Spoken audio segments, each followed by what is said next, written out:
हमारे Dream Spark की master trainer हैं Miss Gazala Parveen ma'am. Please come on the stage. जोरदार तालियों से इनका स्वागत कीजिए।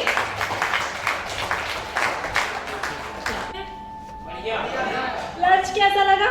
बढ़िया। आगे भी मैं उम्मीद करती हूँ सबको बहुत बढ़िया लगेगा। इतने देर से एंकरिंग कर रही है श्रद्धा मैम, इनका इंट्रोडक्शन करना चाहूंगी। सबसे पहले ये एंकर बिल्कुल भी नहीं है, ये राइटर है। इन्होंने एक बुक लिखा है, श्री नाम का, जो काफी फेमस बुक है। उन्होंने ये लिखने का काम करती हुई आई है हमारे ऑफिस में स्टार्टिंग में, लेकिन अभी क्या हो रहा है, हम सारा काम मिलकर कर रहे हैं। हमारे महान सर की कृपा से हम, जैसे मैं बस टीचर हूँ, मैं 10 ईयर से टीचर हूँ, बस टीचिंग कर रही थी, लेकिन महान सर के प्रभाव में आकर मैं सारे काम कर रही हूँ। सब सीखने को मिला है, सारा कुछ सीखने को मिला है। मैं पर्टिकुलर एक सब्जेक्ट पढ़ी हूँ, हिस्ट्री। मुझे लगता है हिस्ट्री ही मेरा सब कुछ था, लेकिन महान सर से मिलने के बाद साइकोलॉजी, फिलॉसफी, जितने सारे सब्जेक्ट होते, सारे सब्जेक्ट का नॉलेज इतना ज़्यादा बढ़ा है मुझ में। अब मुझे लगता है कि मैं फिलॉसफी भी पढ़ा लूँगी, साइकोलॉजी भी पढ़ा लूँगी। वो बस महान सर की वजह से हो पाया है। मतलब हमारा जो आइडिया है हमारे ड्रीम स्पार्क का, उस आइडिया में जो सब्जेक्ट छूट चुका है, जो अभी के प्रेजेंट एजुकेशन सिस्टम नहीं बता रहे हैं और जो बहुत ज़रूरी है हमारे लाइफ के लिए, बहुत ज़्यादा इम्पोर्टेंट है, वो उस पे ही हम काम कर रहे हैं, वही हम बताएंगे। और प्राचीन काल में, ऐतिहासिक काल में जो चीज़ें पढ़ाई जाती थी, सबसे पहले भारत हमारा फिलॉसफी पढ़ाता था, फिलॉसफर हुए हैं सबसे पहले। 3000 करोड़ साल पहले भारत के फिलॉसफर हुए हैं, बाद में वेस्टर्न कल्चर में गया है फिलॉसफी। लेकिन आज हमारे सिलेबस से फिलॉसफी को निकाल दिया गया है, क्योंकि लोगों को पता है। आपको पता है 1837 में जब ब्रिटिश एजुकेशन स्टार्ट हुआ था, तो जो मैकॉले थे, उनका इंटेंशन बस इतना था कि हम भारत के एजुकेशन सिस्टम में अपने प्रॉफिट के लिए सिलेबस बनाएं। उनका कोई इंटेंशन नहीं था भारत को एजुकेटेड करने का। तो हमको भी समझना पड़ेगा। और ऐसा नहीं सबको समझ में नहीं आता, सबको समझ में आता है। आप सभी को भी सब सारा प्रॉब्लम पता है, बस ये है कि हम काम नहीं कर सकते, क्योंकि हम पॉलिटिशियन नहीं है, नेता नहीं है, सारे सिंपल टीचर ही है या फिर अलग अलग प्रोफेशन में है। हमको ये समझ में नहीं आ रहा है कि हम कैसे चेंज करें चीज़ों को। तो इसलिए हमारे महान सर ने ये बहुत बड़ा काम स्टार्ट किया है। और आप जितने भी अतिथिगण हैं, गेस्ट हैं, इन सभी का मैं आगे फ्यूचर में साथ चाहूँगी सबका, कि ये बहुत बड़ा काम है और हम सबको मिलके करना पड़ेगा हमारे भारत के लिए। कोई ना कोई तो स्टार्ट करता, कहीं ना कहीं से स्टार्ट तो होना ही था। और हम प्रॉब्लम से ही स्टार्ट करेंगे, पहले समझेंगे प्रॉब्लम क्या है। मैं एक प्रॉब्लम पे डिस्कस करूंगी, ठीक है? जैसे कि आजकल नॉर्मली बहुत कम एज के बच्चे हो या फिर बड़े एज के हो या फिर सक्सेस व्यक्ति हो, सुसाइड बहुत हो रहा है, आप लोग भी देख रहे होंगे। और वजह नहीं होती सुसाइड की। मैंने कुछ रिसर्च किए हैं कुछ दिनों से सुसाइड पे। काफी सक्सेस होने के बाद, कलेक्टर जैसे पोजीशन में रहने के बाद भी लोग सुसाइड कर ले रहे हैं। सब है लाइफ में, पैसा है, फैमिली है, हर चीज है, लेकिन फिर भी लोग सुसाइड कर लेते हैं। पता है क्यों? क्योंकि हमको ये नहीं पढ़ाया गया है बचपन में कि हम अपने इमोशंस को कैसे समझें, अपने इमोशंस को कैसे हैंडल करें। ये बहुत छोटी सी प्रॉब्लम लगती है, लेकिन ये हमारे जीवन की बहुत बड़ी समस्या है। आप सभी के साथ ऐसा होता है। आपको जब क्रोध आता है, गुस्सा आता है, तो आप सब कैसे कंट्रोल करें? कभी कोई पढ़ाया है आप लोगों को? नहीं पढ़ाया है। हमारे टीचर भी हमको नहीं बताया कि आप गुस्सा कैसे कंट्रोल करो। और जब गुस्सा आता है तो हमसे गलतियां होती है, गुस्से में ही गलतियां करते हैं ना हम, चाहे घर हो, चाहे प्रोफेशनल लाइफ हो, कहीं भी। और इमोशंस के बारे में कोई नहीं पढ़ाया हमें, सिलेबस में ही नहीं था। आप लोगों को नहीं लगता कि इमोशंस, क्रोध, इन सारी चीजों का भी सिलेबस होना चाहिए? क्योंकि हम पढ़ तो लेते हैं, सक्सेस भी हो जाते हैं, पैसा भी बहुत आसान है कमाना, पैसा भी कमा लेते हैं, लेकिन खुद के जीवन का, खुद की फैमिली का, खुद के रिश्तों का ख्याल नहीं रख पाते हैं। हमारे खुद का रिश्ता, अभी पता है, अभी इंडिया में मैंने देखा है रिलेशनशिप कोच बहुत चल रहा है, रिलेशनशिप एडवाइजर का बहुत काम बढ़ गया है, क्योंकि लोगों के रिलेशन बहुत खराब हो गए हैं। खुद के घर की, खुद की फैमिली की कोई चिंता नहीं है और समझ ही नहीं पाते, रिश्तों को इंपॉर्टेंस ही नहीं दिया जा रहा है। वेस्टर्न कल्चर इतना ज्यादा फॉलो किया जा रहा है कि वो लोगों को समझ में नहीं आ रहा है कि भारत की संस्कृति किस लिए फेमस थी। इतिहास सबको पता है, थोड़ा बेसिक तो सबको पता ही होगा कि भारत को सोने की चिड़िया कहा जाता था। भारत को सोने की चिड़िया धर्म की वजह से नहीं कहा जाता था, था। भारत की संस्कृति इतनी महान होती थी, अभी भी है, मैं ये नहीं बोल रही हूँ खत्म हो गई है, लेकिन बहुत जल्दी खत्म हो जाएगी अगर हम काम नहीं करेंगे उस पर। तो बस हमारा ड्रीम इज पार्क उन चीज़ों पे काम कर रहा है जो छूट रहा है अभी के प्रेजेंट सिलेबस में, एजुकेशन सिस्टम में। हम पूरा एजुकेशन सिस्टम खत्म नहीं कर रहे हैं, फिर गलत नहीं बोल रहे हैं उसको, लेकिन बहुत सारी चीज़ें छूट रही हैं उसमें, जिसको हमको ऐड करना है और पढ़ाना है और समझाना है, जिससे हमारे समाज में, हमारे यूथ में, हमारे सारे एज, ऐसा नहीं कि बस हम एक स्टूडेंट, एक एज ग्रुप को पढ़ाएंगे। ये जो हमारा एजुकेशन है ये सारे एज ग्रुप के लिए है, सारे एज ग्रुप के लिए। कोई भी पढ़ सकता है, एज कोई, क्योंकि अब आफ्टर 60 के बाद भी लोग नर्वस हो गए हैं, क्योंकि फैमिली ऐसी हो गई है। मोबाइल पे आती हूँ मैं, मोबाइल ऐसा हो गया है जो ह्यूमन बीइंग को रिप्लेस करके रखा है। आपके घर में आप जाते हो, आपके बच्चे आपसे बात नहीं करते हैं, वो मोबाइल में इन्वॉल्व होते हैं। आप खुद बात नहीं करते अपने फैमिली से, अपने मदर के पास जाते हो, अपने फादर के पास जाते हो। मोबाइल आपको इतना इन्वॉल्व करके रखा है अपनी लाइफ में कि सबसे ज्यादा इंपॉर्टेंट क्या हो गया, हम कहीं भी जाते हैं मोबाइल छूटता है हाथ से? नहीं छूटता है, नहीं छूटता है ना। सबसे इंपॉर्टेंट लगता है मोबाइल, लेकिन अगर हम गौर से सोचे तो उतना इंपॉर्टेंट है नहीं। पहले क्या होता था, चिट्ठियां लिखी जाती थी, लेटर जाता था, फिर सामने 1 महीने के बाद रिप्लाई आता था, तो भी तो चल रहा था ना नॉर्मल, तब भी तो लोग जी रहे थे, नॉर्मल सब चीज चल रहा था, अच्छे से चल रहा था। उस समय रिश्तों को ज्यादा इंपॉर्टेंट दिया जाता था। उस समय लोग क्या करते थे, अपने भाई बहन, अपने रिश्तेदारों से ऐसे मिलते थे। अब क्या होता है, मैसेज डाल दिया, तुरंत रिप्लाई गया। मतलब मोबाइल इतना उनको उलझा के रखा है। और ये मोबाइल का जो प्रॉब्लम है ना, ये अभी नहीं, आने वाले नेक्स्ट जनरेशन में आपको समझ में आएगा। किसी से किसी को मतलब नहीं रह जाएगा, क्योंकि टेक्नोलॉजी उनको इतना सहारा दे के रख रहा है। टेक्नोलॉजी के बिना रह नहीं सकते हम, अपनी फैमिली के बिना रह लेंगे। अभी हॉस्टल हो गए हैं, लड़कियां लड़के जॉब करते हैं, हॉस्टल में आराम से रहते हैं। मैरिज का कॉन्सेप्ट भी जाने वाला है इंडिया से, आप लोग देख रहे होंगे। आफ्टर 10 ईयर बहुत कम लोग हैं जो मैरिज को इम्पोर्टेंट देंगे। जब मैरिज ही रहेगा तो रिश्ता खत्म, पूरा रिश्ता खत्म, पूरा वेस्टर्न कल्चर फॉलो हो जाएगा। तो ये सारी चीजें हैं जो बहुत जल्दी चेंजेस होने वाली हैं। तो इन सब चीजों को हम अपने एजुकेशन के माध्यम से, आपको नहीं लगता कि एजुकेशन सिलेबस में बहुत सारी चीजें छूट रही हैं भारत में, हमको पढ़ना चाहिए? और लगता भी होगा तो सोचते हैं कि मैं क्या करूंगा इसमें, सब सेल्फिश है। तो हमारे सिलेबस में एक यूएसपी है, अवेयरनेस, सेल्फ अवेयरनेस। पहले हम अपनी लाइफ को जज करते हैं, अपने आप को जानते हैं। सबका यही है कि अपने आप को जाने, खुद को जाने, खुद को पहचाने, तब तो हम दूसरे के लिए कुछ कर सकते हैं। अब जैसे मैं फिलॉसफी बताती हूँ, फिर साइकोलॉजी बताती हूँ। साइकोलॉजी और फिलॉसफी में क्या होता है, इंसान आत्मज्ञान, खुद का ज्ञान जानता है, खुद के बारे में जानता है, अपने बारे में जानता है। खुद के बारे में जानना सबसे इम्पोर्टेंट होता है। हम क्या, मैं एज अ टीचर बताती हूँ आपको, मैं किस टॉपिक को किसी को, सब बच्चों को जाके पढ़ाऊंगी, शायद उस टॉपिक को मैंने खुद नहीं पढ़ा होगा तो क्या मैं पढ़ा पाऊंगी? नहीं पढ़ा पाऊंगी ऑब्वियसली। पहले मुझे पढ़ना होगा ना उस टॉपिक को अच्छे से, पहले मुझे उसका अच्छे से नॉलेज लेना पड़ेगा, फिर मुझे ये भी समझना पड़ेगा क्या ये मुझे समझ में आ रहा है, क्या ये बच्चों को समझ में आएगा। ऐसे ही सेल्फ अवेयरनेस होता है, पहले खुद को पढ़ना। अगर एक इंसान खुद को पढ़ लेगा, खुद को जान लेगा, तो उसको इन्वायरमेंट में भी क्या होगा, चीजें अच्छी होती जाएंगी। Thank you. आपको कार्यक्रम की शुरुआत में बताया था कि हम एक प्रॉब्लम पे काम कर रहे हैं। वो प्रॉब्लम के सॉल्यूशन के तहत सबसे महत्वपूर्ण होता है किसी भी शिक्षा पद्धति का उसका यूएसपी, यूनिक सेलिंग प्रोपोजिशन।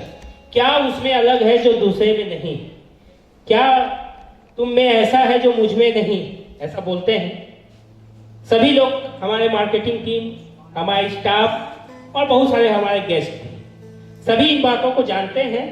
लेकिन फिर भी मैं एक बार दोहराना चाहूंगा, दोहरा के आगे की प्रॉब्लम को इससे रिलेट करूंगा और कलेक्ट करना चाहूंगा कि क्यों ये जरूरी है। गजाला मैडम ने भी कुछ बातें बताई। तो हमारी शिक्षा पद्धति का सबसे पहला यूएसपी है nutrition and food science. Projector को ध्यान मत दीजिएगा, उसमें लिखा जो हो, लेकिन पहला हमारा है फूड एंड न्यूट्रिशनल अवेयरनेस। सबसे पहला यूएसपी है फूड एंड न्यूट्रिशनल अवेयरनेस। सुनने में बड़ा अजीब लग रहा होगा कि हम तो अभी पढ़ने की बात कर रहे थे, खाने की बात कहां से आ गई। लेकिन स्वस्थ शरीर में ही स्वस्थ मस्तिष्क का वास होता है। ये बातें मैं अपने से नहीं बोल रहा हूं, ये बातें हमारे शास्त्रों में लिखी है, हमारे ग्रंथों में लिखी है कि स्वस्थ मस्तिष्क में ही नहीं, स्वस्थ शरीर में ही स्वस्थ मस्तिष्क का वास होता है। अभी अभी कुछ किन्हीं माननीय व्यक्ति ने कहा कि भूखे पेट भजन भय न गोपाला। बिल्कुल सही बात है। तो दिमाग का भी भोजन होता है, ठीक है, दिमाग से बुद्धि आती है, उससे सब चलता है। लेकिन मैं आपको कुछ चीजें रिवील करना चाहूंगा। मैं आपको बताना चाहूंगा vitamin, protein, carbohydrate, micronutrients, macronutrients का क्या रोल है हमारे जीवन में, जो हमारी शिक्षा पद्धति के द्वारा नहीं हो पा रही है।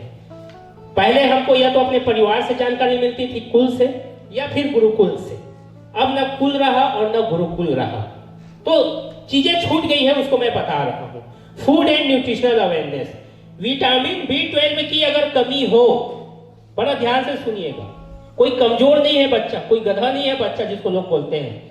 अगर विटामिन B12 की कमी हो तो हमारी याददाश्त कमजोर हो जाती है, हमारा मन और हमारा दिमाग अच्छे से स्टेबल नहीं हो पाता, और हम पढ़ते पढ़ते थक जाते हैं। एक पेज पढ़े, 2 पेज पढ़े, तीसरा पेज भी उबासी आने लगता है, इंटरेस्ट नहीं आता, फोकस नहीं होता, विटामिन B12 की कमी से। अब बातें हैं प्रोटीन की। सबसे महत्वपूर्ण प्रोटीन एमिनो एसिड से बने होते हैं। 9 प्रकार के जरूरी एमिनो एसिड होते हैं। ये कोर्स में पढ़ाई के दौरान पता चलती है कि वो एमिनो एसिड किसमें होते हैं और कैसे प्राप्त किए जाते हैं। मैं बस आपको ये बता रहा हूं कि अगर एमिनो एसिड की कमी हो तो दिमाग घास चलने चला जाता है। आप बैठे हो क्लास में, लेकिन याद आएगा घर का। कितना बड़ा प्रॉब्लम है। एक बच्चा मेरे पास आया, क्लास में मैं बैठा था, बोला, और क्लास का पंखा चलता था तो मेरे को ठंडी लगती थी, तो मैं दूर बैठता था।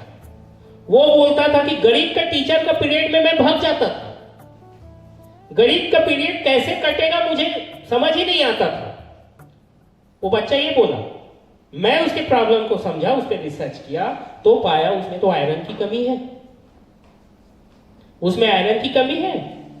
हम उसको कमजोर बच्चा है बोल रहा है, प्रॉब्लम क्या है और काम हम कहां कर रहे हैं।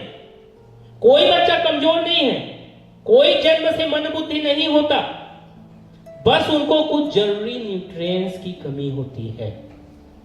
तो वो न्यूट्रिएंट्स की कमी क्या है, क्यों जरूरी है, अवेयरनेस ही नहीं है। आप में से कितने लोगों को पता है कि हमको डेली कितने ग्राम प्रोटीन चाहिए? Anybody is here? Yes, very correct.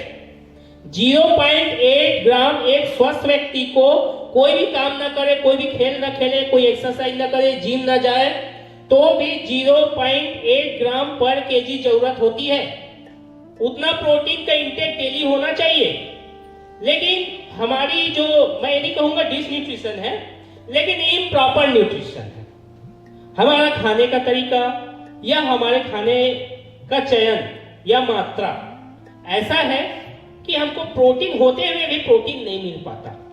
Protein तो 75 डिग्री में उड़ जाता है। कुछ प्रोटीन पहले दूध को आग में पकाया जाता था तो रहता था, अब गैस में पकाया जाता है तो 75 डिग्री से ऊपर ही हो जाता है, उड़ जाता है। प्रोटीन 75 डिग्री के बाद बचता ही नहीं है एमिनो एसिड्स। हर एमिनो एसिड हर चीज में नहीं पाए जाते, तो उसके कॉम्बिनेशन क्या होंगे ये जानना होता है। इसकी पढ़ाई किसी स्कूल में होती है? नहीं होती है। खाना तो सबसे बेसिक नीड है। जैसा रहेगा अन्न वैसा रहेगा मन। स आहारते इति आहारा, जो कुछ भी ग्रहण किया जाता है वह सब आहार है। तो सबसे पहले आदमी को यह जानना बहुत जरूरी है कि उसको क्या खाना है, कितनी मात्रा में खाना है, वो चीज किससे मिलेगी और उसको किस विधि से पकाएं तो उसमें न्यूट्रिशन बनी रहे। ये सबसे पहले हर व्यक्ति को आना चाहिए। ये बेसिक लाइफ स्किल है, ये बेसिक लाइफ स्किल है, और ये चीजें साधारणतः ही आनी चाहिए। ये चीजों के लिए विशेष प्रयास और विशेष विज्ञान की जरूरत नहीं है, बस साधारणतः समझ में आ जानी चाहिए। लेकिन उस चीज को समझाने के लिए, पढ़ाने के लिए शिक्षा पद्धति भी तो होनी चाहिए। क्या आपको लगता है क्या आपको लगता है कि स्कूल में बच्चों को यह जरूरी लाइफ स्किल सिखाना चाहिए? क्या लगता है आपको? 0.8 ग्राम तो सिर्फ समाज व्यक्ति को है। अब जो एक्सरसाइज करेगा, खेलेगा, या एथलीट है या जिम जाता है, उसको तो 1-1 ग्राम तक चाहिए। मतलब अगर आप 40 किलो हो तो कितना ग्राम चाहिए? साधारणता में 32 ग्राम चाहिए। 30 किलो हो तो 24 ग्राम चाहिए। 5 किलो हो तो 40 ग्राम चाहिए। इतना इंटेक नहीं हो पाता। कितना, किसमें कितना है पता ही नहीं है लोगों को। दूध में कितना है, सब्जी में कितना है, किसमें क्या न्यूट्रिशन है, ये चीजें की जानकारी हमारे पास नहीं होती है। तो हमारा सबसे पहला यूएसपी है फूड एंड न्यूट्रिशनल अवेयरनेस। पहले बच्चों को सबसे पहले जानना होगा कि उसके स्वास्थ्य के लिए क्या जरूरी है, क्योंकि स्वस्थ शरीर में ही स्वस्थ मस्तिष्क का वास होता है। उसके बिना वो कुछ नहीं कर सकता और वो प्रॉब्लम अपने आप को दोष देता है कि ये बच्चा कमजोर है। वो बच्चा कमजोर नहीं है। बच्चे का क्या सफलता और असफलता? कोई आईएएस बन गया, कोई आईपीएस बन गया, कोई डॉक्टर बन गया, इंजीनियर बन गया, बच्चे की मेहनत है, लेकिन वो दरअसल माँ बाप की सफलता है और असफलता है। कोई नहीं हो पाया तो सारा जवाबदारी तो माँ बाप का है, और उसके अलावा हमने बोला कि जवाबदारी समाज का है। ठीक है, विस्तार ना करते हैं, अगले हमारी रेसिपी पे आते हैं।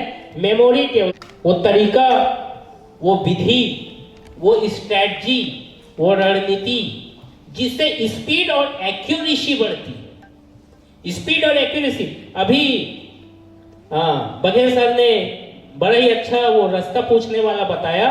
बिल्कुल, रीजनिंग का क्वेश्चन भी उसी पे आधारित होता है कि आप कितना जल्दी निर्णय ले पाते हो और कैसा समझा पाते हो। सही बात है, मैं भी खुद इस चीज को गौर किया हूँ। मैं गांव के भ्रमण में रहा हूँ, देशाटन में रहा हूँ। गांव में अगर छत्तीसगढ़ में किसी लोग से हम रास्ता पूछें तो एत्ती जाबे ओत्ती जाबे, एत्ती मुड़बे ओत्ती मुड़बे कहते कहते खुद मुड़ जाते हैं, लेकिन समझा नहीं पाते कि जाना किधर है। तो that is the only lake of explanation, और वो है उनकी रीजनिंग नहीं डेवलप हो पाने का उनका है मेमोरी। सारी चीज जो है मेमोरी पे ही आधारित है, और वह जो है विकसित होती है एक विशिष्ट तकनीक से। वह तकनीक हम आपको क्लास में बताते हैं। तीसरा है mental health and emotional wellbeing. Miss Gazala Parveen ma'am आपको कुछ उदाहरण बताए कि हमें कुछ भावनाओं को नियंत्रण करना नहीं सिखाया जाता। निश्चित रूप से ये जीवन का सबसे महत्वपूर्ण पक्ष है, सबसे महत्वपूर्ण मामला है। हमें उन भावनाओं को पहचानना होगा, समझना होगा और उसको नियंत्रित करना भी सीखना होगा जो हमें व्यथित करती है। अब याद करो कि कौन सी बात आपको व्यथित करती है और उस पर आप क्यों नियंत्रित नहीं हो पाते। एक छोटा सा बच्चा अपना गुस्से को रो के प्रकट करता है। हर कोई को नियंत्रण करना धीरे धीरे सिखाया जाता है। छोटा बच्चा पहले नियंत्रित नहीं कर पाता अपने शारीरिक गतिविधियों पे, फिर बच्चा बड़ा होता है तो उसको नियंत्रित करना आ जाता है। लेकिन शरीर का नियंत्रण तो आ जाता है, लेकिन मन का नियंत्रण और बुद्धि का नियंत्रण कैसे होता है ये बात कोई कोई बता पाते हैं। तो निश्चित रूप से आपको डर, भय या क्रोध हवा जैसे पत्ते को हिलाता है वैसे हिलाता होगा, कपा देता होगा। निश्चित रूप से कहीं ना कहीं उस लेक की एजुकेशन है, वह प्रॉब्लम है उस चीज का कि आपको भावनाओं को, इमोशंस को नियंत्रण करना नहीं आता। तो हमारी शिक्षा पद्धति में भावनाओं और इमोशंस को बहुत महत्वपूर्ण स्थान माना गया है। जो मैं आगे आपको खजाना बताऊंगा, मैं बोला था उसमें इमोशंस का बहुत अर्थ है। प्रकृति की जो भाषा है वो हिंदी, अंग्रेजी, मराठी, छत्तीसगढ़ी नहीं है। यूनिवर्सल लैंग्वेज है इमोशंस। इन लैंग्वेज जो है इमोशंस है, वो इमोशंस को समझ पाता है। आप मेरे को ऑनलाइन देखोगे ना तो वाइब्रेशन नहीं आएगा। आप मेरे को लाइव अगर देख रहे हो, मैं आपके साथ हूं तो एनर्जी का फ्लो हो रहा है। कम्युनिकेशन हो रहा है, वो इम्पैक्ट करेगी। इमोशंस बहुत जबरदस्त रोल करती है आपके जीवन में। तो इस शिक्षा को छोड़ देना बहुत बड़ी चूक है। तो हमारी शिक्षा पद्धति में, हमारी यूनिक लर्निंग मेथड में दूसरा और तीसरा सबसे बड़ा चीज है मेंटल हेल्थ, इमोशनल वेलबींग। और चौथा है child psychology and human psychology. अब बताइए बच्चों को साइकोलॉजी से क्या लेना देना, पढ़ने वालों को साइकोलॉजी से क्या लेना देना? ये तो बड़े होने के बाद पढ़ते हैं, डॉक्टर लोग पढ़ते हैं, पागलों के डॉक्टर होते हैं, ठीक है। लेकिन जैसे कि मोबाइल, आपके मोबाइल में एक फंक्शन है व्हाट्सएप में कि 24 घंटे में वो डिलीट हो जाता है। कोई चित्र आप ऑन करोगे वैसा होता है। कंप्यूटर में वर्ड, टैली, माइक्रोसॉफ्ट का एक्सेल, पावर पॉइंट, हर कोई को कोई अंतर्यामी जैसे सीख गया है क्या चलाना? उसको सीखा है ना प्रोग्रामर से, कंप्यूटर सेंटर में जाके सीखा है, तब उसको चला पाता है। एक छोटा सा बात, घर की टीवी भी चलाने के लिए रिमोट का फंक्शन सीखना पड़ता है। तो इतना बड़ा फंक्शन और इतना बड़ा सिस्टम हमारा दिमाग, और इसके फंक्शन को आपको सिखाया नहीं गया। कब क्या होता है, कैसे होता है, कब हम याद रख पाते हैं, कब याद नहीं रख पाते, कितने घंटे में रिवीजन। देखिए मैं आपको रिवीज कर रहा हूं बात कि कोई चीज को अगर आप पढ़ो तो उसके निश्चित घंटे में उसको रिवीजन जरूरी है। एक निश्चित घंटे में आप रात भर पढ़ो, अगर निश्चित सर्टेन टाइम में आप उसका रिवीजन नहीं करोगे तो वो भूल जाओगे। तो फंक्शन है ब्रेन कब काम करता, कब लेफ्ट ब्रेन काम करता है और कब राइट ब्रेन काम करता है। राइट ब्रेन क्या करता है और लेफ्ट ब्रेन क्या करता है। कई लोगों के अभी राइट ब्रेन सो गए हैं, राइट ब्रेन क्रिएटिविटी का काम करता है, कई लोग लेफ्ट होते हैं। अब जितने लोगों की गर्दन ना राइट साइड लुढ़की हुई है ना, उनके राइट ब्रेन सोए हुए हैं, देख लो भैया। लेफ्ट ब्रेन गणना का काम करता है, राइट ब्रेन जो है एनालिसिस का काम करता है। कोई बच्चा क्रिया शक्ति में प्रधान होता है और कोई बच्चा इच्छा शक्ति में प्रधान होता है और कोई बच्चा विचार शक्ति में प्रधान होता है। सबकी प्रतिभा अलग अलग होती है। हर को एवरी चाइल्ड ग्रूम्स डिफरेंटली। तो हर किसी को भेड़ की चाल की तरह नहीं बढ़ाना है, उसकी प्रतिभा को समझना पड़ता है। जो फैशन डिजाइनर है, जो अच्छा स्केच करेगा, अच्छा डिजाइन बनाएगा, वो टेलरिंग का काम नहीं कर सकता, सिलाई नहीं कर सकता, वो क्रिया शक्ति है, वो विचार शक्ति है। अब जो टेलरिंग का काम कर रहा है वो अच्छा से आइडिया नहीं लगा सकता, ग्राफिक्स नहीं कर सकता। तो सबकी अलग अलग क्षमता होती है। तो ड्रीम स्पार्क की यही विशेषता है, फर्स्ट कि हम आइडेंटिफाई कराते हैं आपकी विशेषता को, उस बीज को। जैसे तिल में छुपा है तेल और चकमक में छुपा है आग, जैसे तिल में छुपा है तेल और चकमक में छुपा है आग, तेरी शक्ति तुझ में छिपा है, जगा सके तो जाग। वो जो बीज है, वो बीज है, उसी को वृक्ष बनाना है। तो उसको सबसे पहले आइडेंटिफाई करना पड़ेगा। This is a war, and war, what war? You against you. ये आपके ही युद्ध है, आपके ही विरुद्ध युद्ध है। आपके बिलीफ्स को, आपके पैटर्न्स को, आपके सोचने के तरीके को, आपके करने के तरीके को, सारा चीज को आपको समझ के जो व्यर्थ है उसको छोड़ना पड़ेगा, जो जरूरी है उसको अपनाना पड़ेगा, रॉन्ग पैटर्न्स को ठीक करना पड़ेगा। All universe run in a system. पूरा ब्रह्मांड जो है सिस्टम पे रन, समय पे सूर्य उगता है, समय पे चंद्र उगते हैं। वैसे our body also run in a system. हमारी बॉडी भी एक सिस्टम में चलती है। And our brain also run in a system. हमारा ब्रेन भी एक सिस्टम पे रन करता है टाइमली। तो if you want to know about rule of life, you have to know about the system of your brain. तो आपको अपने ब्रेन के सिस्टम को समझना पड़ेगा, तभी आप अपने शरीर के और यूनिवर्स के सिस्टम को आप समझ पाओगे। कोई भी चीज को नियंत्रित किया जाता है उसके जानने से। जान लेना, कोई भी समस्या को जान लेना, आधा उससे जीत लेना है। तो mental health and emotional wellbeing के अलावा चाइल्ड साइकोलॉजी और ह्यूमन साइकोलॉजी में हम बच्चों के मनोविज्ञान को बताते हैं। बच्चे को ये नहीं बोलना आप कि ये नहीं करना, ये नहीं करना, उसका केवल अभी राइट ब्रेन काम कर रहा है, लेफ्ट ब्रेन नहीं बढ़ रहा है, तो क्या करता है वही करेगा। मैं एक लाइन बता रहा हूं, मैं अगर कुछ करते रहता हूं, मेरा बेटा भी छोटा है, वो आता है, अगर मेरे को परेशान करते रहता है तो मैं उसको मन नहीं बोलता कि ये मत करो, मैं उसको बोलता हूँ बेटा वो बॉल ले आओ, तो फिर वो छोड़ देता है, मेरे परेशान करता है, वो बॉल के पीछे। तो आपको ये बताना है कि क्या करना है, ये नहीं बताना है कि क्या नहीं करना है। तो ऐसे ऐसे ब्रेन के बहुत सारे सीक्रेट्स हैं बच्चों के। बच्चों को पढ़ाना है तो अलग बात है, बड़ों को पढ़ाना है तो अलग बात है, और खुद कितने इंटेलिजेंट रहो पढ़ना अलग बात है और सिखाना अलग बात है। तो here we are not only teach you but also transform you. Transformation means significant result जो दिखेगा, तो ये इसके के थ्रू में होती है। और लास्ट पेडागॉजी है हमारा सेल्फ अवेयरनेस।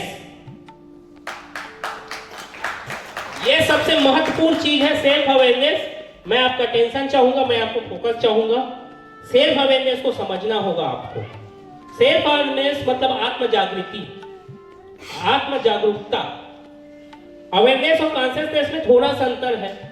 बाहर के प्रति की जागरूकता को कॉन्शियसनेस बोलते हैं और अंदर के प्रति की जागरूकता को अवेयरनेस बोलते हैं। सेल्फ अवेयरनेस को समझने के लिए थोड़ा सा और मैं सरल करूंगा।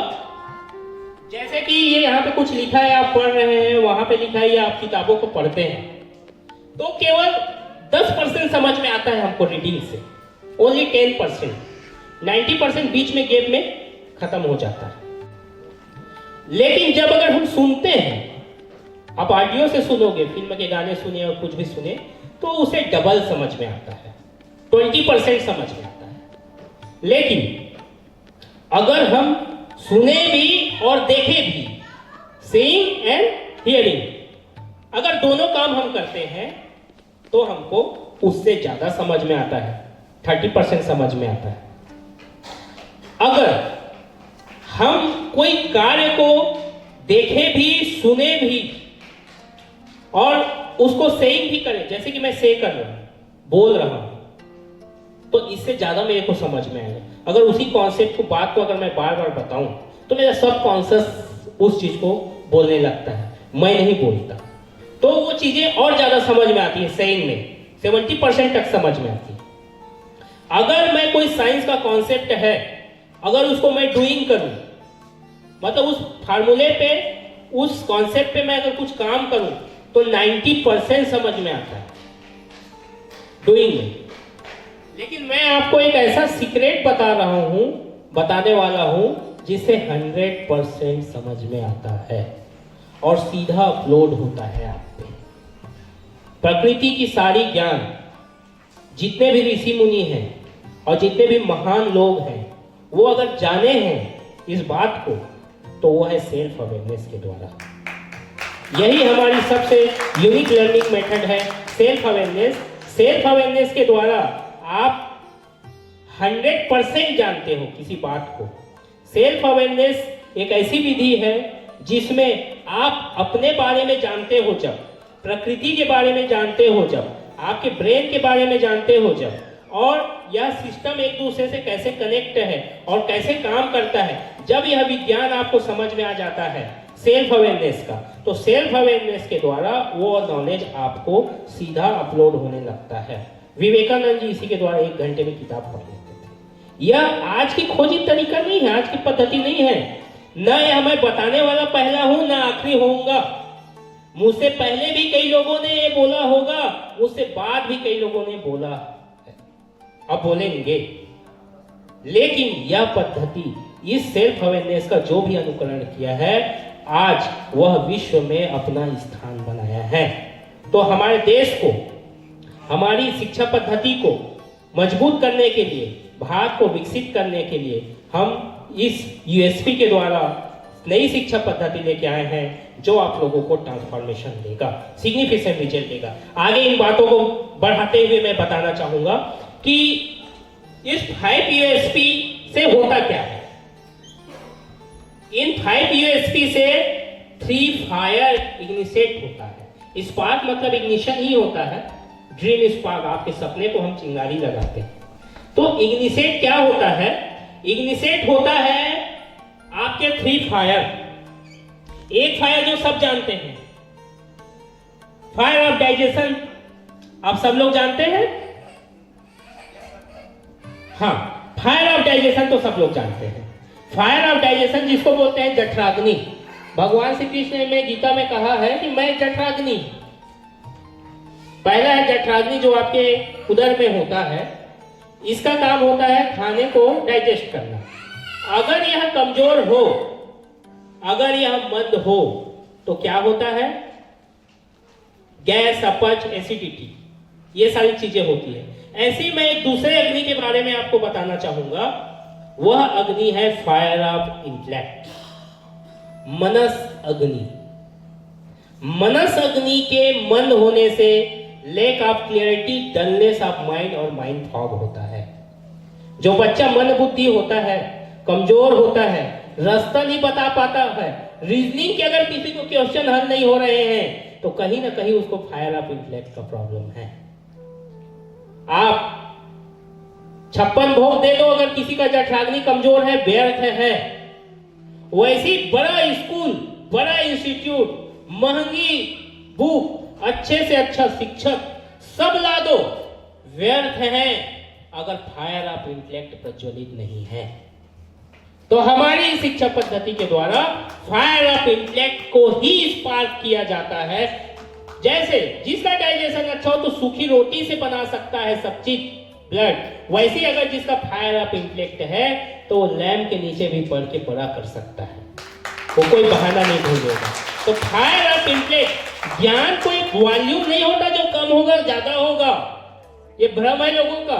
ज्ञान ज्ञान होता है। प्रज्ञावान जो हो जाता है वो खुद सब चीजों को समझ लेता है, ना वो ज्यादा होता है ना कम होता है, वो बस जग जाता है, वो बस स्पार्क हो जाता है। ये मैं बिल्कुल आपको सीक्रेट बता रहा हूं। वो ना कम होता है ना ज्यादा होता है। कोई बहुत ज्ञानवान, कोई ज्ञानवान होता है, उसका प्रज्ञा प्रज्वलित हो जाता है, तो बस प्रज्वलित हो जाता है। वो बिना पढ़ा लिखा भी हो सकता है, वो पढ़ा लिखा भी हो सकता है। अगर उसका प्रज्ञा प्रज्वलित हो गया है तो किसी भी विषय में, किसी भी मैटर में सूझबूझ से निर्णय ले सकता है। प्रकृति अंदर से उसको सब बताती है। कॉन्शियस माइंड, सब कॉन्शियस माइंड और अनकॉन्शियस माइंड, ये हमारे दिमाग के 3 लेयर होते हैं। आप समुद्र में एक बर्फ की टीले की कल्पना कीजिए, वह हिस्सा जो पानी से बाहर है वो कॉन्शियसनेस माइंड है। जो पानी में है वो सब कॉन्शियसनेस है, और जो समुद्र में धंसा हुआ है, आगे हम समझेंगे ये बातें कहां से आई। ये वहीं से आई जिसको पढ़ाने की जरूरत नहीं पड़ती। और हमारे शिक्षा को न पढ़ाने की जरूरत पड़ती, न रटने की जरूरत पड़ती। गुरु ऐसा है हमारा। हमारे यहाँ के जो शिक्षक है ना, डेली 4 घंटे का तपस्या करते हैं। 2 घंटे का विद्या बल और 2 घंटे का तप बल। 2 घंटे वो स्वाध्याय करते हैं, अनिवार्य है हमारे शिक्षा पद्धति में शिक्षक बनने के लिए, अनिवार्य रूप से। और 2 घंटे तप करते हैं, प्रकृति से कनेक्ट करते हैं, यूनिवर्स से कनेक्ट करते हैं, मेडिटेशन करते हैं। अगर उसमें तप बल और विद्या बल है तो विद्यार्थी को देख देगा ना तो उसमें परिवर्तन आ जाएगा। गुरु की कृपा दृष्टि ऐसी होती है, हमारे देश में गुरु की बड़ी महिमा है। कुआं में गिरा व्यक्ति खुद नहीं निकाल सकता, उसको हाथ पकड़ के कोई निकालेगा, कोई हाथ पकड़ के निकालेगा तब वो निकलेगा। सत्संग बिना विवेक न होई और गुरु कृपा बिना सुलभ न सोई। तो गुरु परंपरा ही हमारा देश भूल गया है। गुरु को संविदा शिक्षाकर्मी पता नहीं क्या क्या बोलने लगे हैं। गुरु का मारा का बड़ा महत्व है। गुरु परंपरा को ही हमने छोड़ा है तो हुआ। गुरु परंपरा महत्वपूर्ण है। माँ बाप स्कूल में ना फीस जमा करके ना अपने कर्तव्य का इतिश्री नहीं कर सकते। मैं आपको बता दूं, वो भी फिर अनाथ आश्रम का फीस दे देंगे और अपने कर्तव्य का इतिश्री कर देंगे। प्रकृति लौट आती है, गिव एंड टेक का रूल है।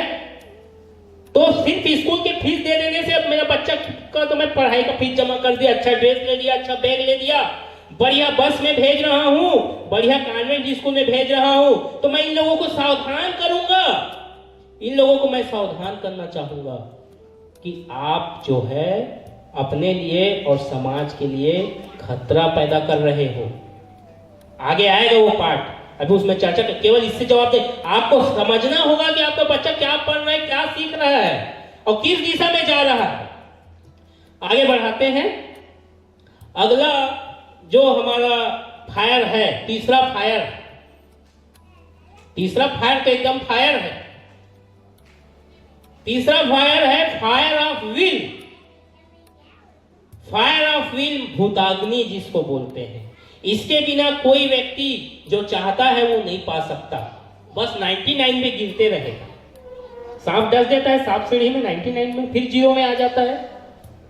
फायर ऑफ विल को जगाना पड़ेगा। कैसे जगाएंगे, हम सिखाएंगे। फायर ऑफ विल क्या है?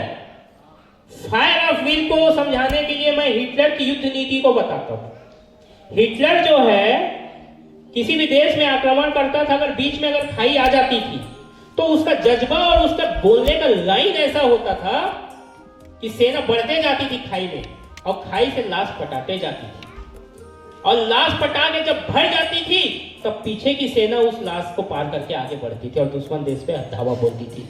ऐसा होता है फायर ऑफ विल, जो कुछ भी करने पे गुजर जाए, जो दिमाग के तार को हिला दे, जो शरीर की क्षमता को भी चैलेंज कर दे, वो है फायर ऑफ विल। गुरु गोविंद सिंह जी का एक लाइन है, चिड़ियों से बाज लड़ावा तब गुरु गोविंद सिंह नाम कहा।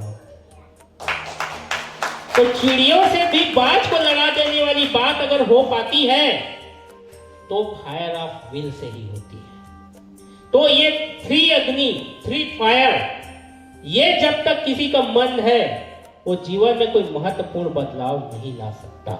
तो हमारी शिक्षा पद्धति से ये तीनों फायर को बहुत ही महत्वपूर्ण तरीके से जागृत किया जाता है। अब आपको हमारे मैप्स ऑफ कॉन्शियसनेस से, ये वेस्टर्न साइंटिस्ट हैं डॉक्टर जे हॉकिंस, उन्होंने बहुत बड़ी किताब लिखी है इमोशंस पे, साइंटिफिकली प्रूव किया है, हमारे सिलेबस में है वो, ऑलरेडी हम उसको विषय में पढ़ाते हैं अच्छे से।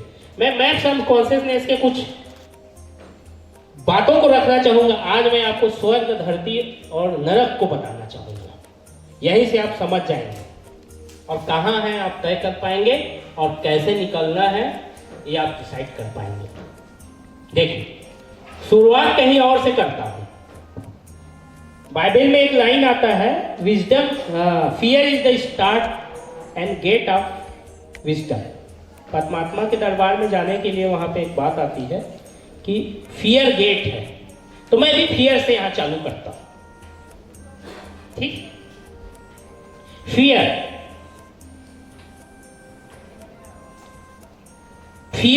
जो है भय को बोलते हैं। हम आपके माइंड स्टेट्स को आपको समझाने जा रहे हैं और मैं आप लोगों के बीच से गुजरते हुए मैं आप लोगों को बताना चाहूंगा, मुझे लग रहा है इससे ज्यादा कनेक्ट हो पाएंगे। फियर भय होता है। फियर से जब हम नीचे जाते हैं तो हम एपैथी में आ जाते हैं। एपैथी यानी निराशा। हम एकदम निराशा, जब भयभीत होते हैं, अब हमारी एनर्जी और कम हो जाती है जब, तो हम एपैथी में आ जाते हैं। एपैथी से और नीचे जब हमारी एनर्जी जाती है तब हम ग्रीफ में आ जाते हैं, शोक। उससे भी नीचे अगर हमारी एनर्जी जाती है तो हम गिल्टी में आ जाते हैं, मतलब हमें गिल्टी फील होने लगता है।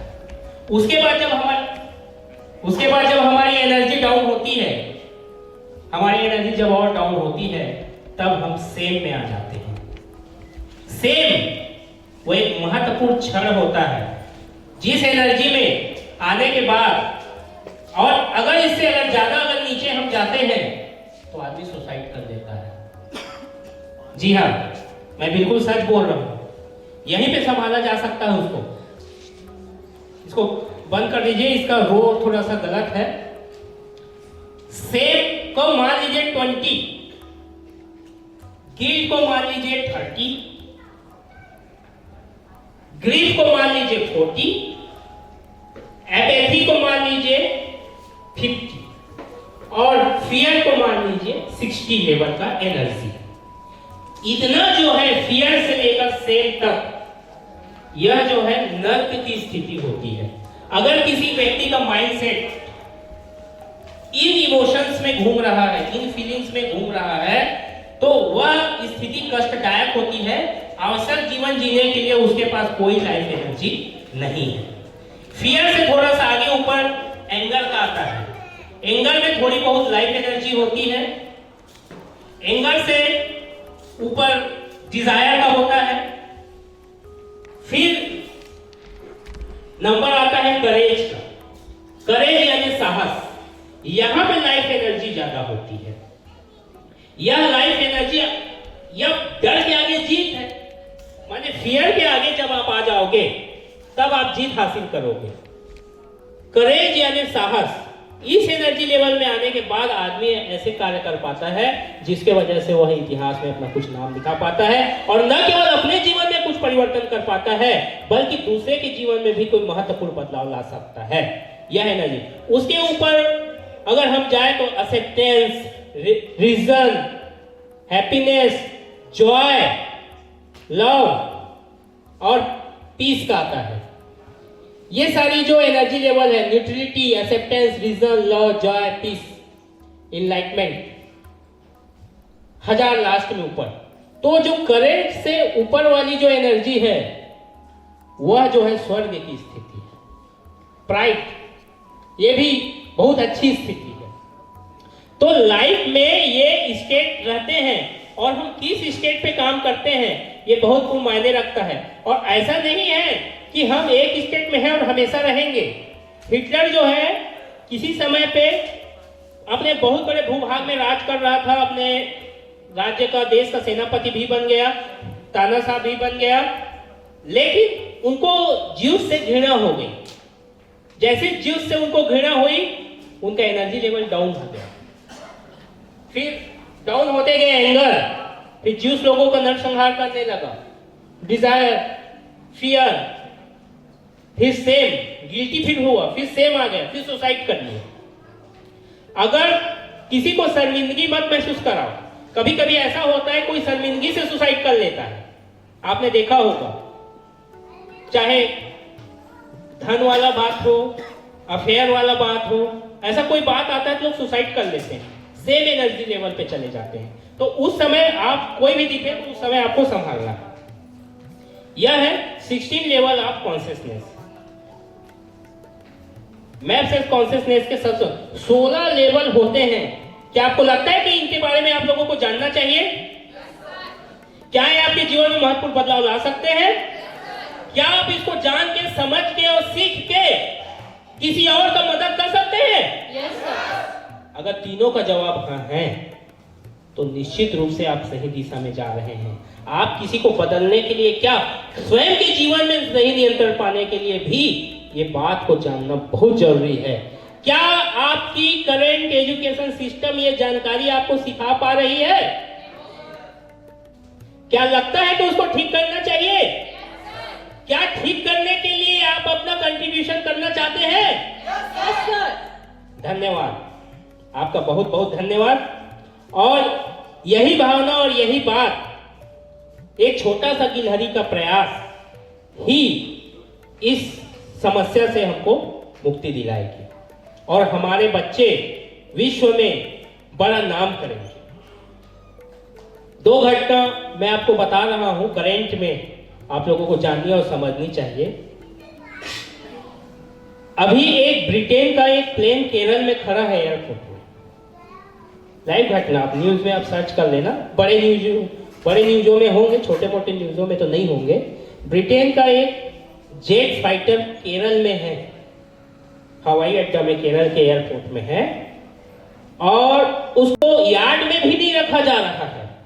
भारत सरकार आग्रह कर रही है ब्रिटेन से कि आपको तकलीफ ना हो तो भारत में पानी गिरने का समय है, जंग वंग लग जाएगा आपके जेट को, हम लोग यार्ड में रख देते हैं। लेकिन वो यार्ड में भी नहीं रखने दे रहे हैं, 15-20 दिन हो गया पड़ा है। क्यों, आप लोगों को समझ में आ रहा है? Anybody have any idea why? Technology, वो 5th जनरेशन का फाइटर जेट है और हमको वही प्लेन मिलते हैं खरीदने में जिसकी टेक्नोलॉजी पुरानी हो जाती है और वो अनुपयोगी होती है उन लोगों के लिए। अभी भारत पाकिस्तान का छोटा सा झड़प हुआ, राफेल जेट का एन टाइम पे फ्रांस ने पासपोर्ट नहीं दिया। हमारी सब चीज होते हुए भी हम कुछ नहीं कर पाए। तो क्या हम दूसरों के हथियार, दूसरे के टेक्नोलॉजी से हम विश्व गुरु बन सकते हैं? ये तो अपने मुंह मियां बट मुंह मिट्ठू बनने वाली ही बात हुई ना।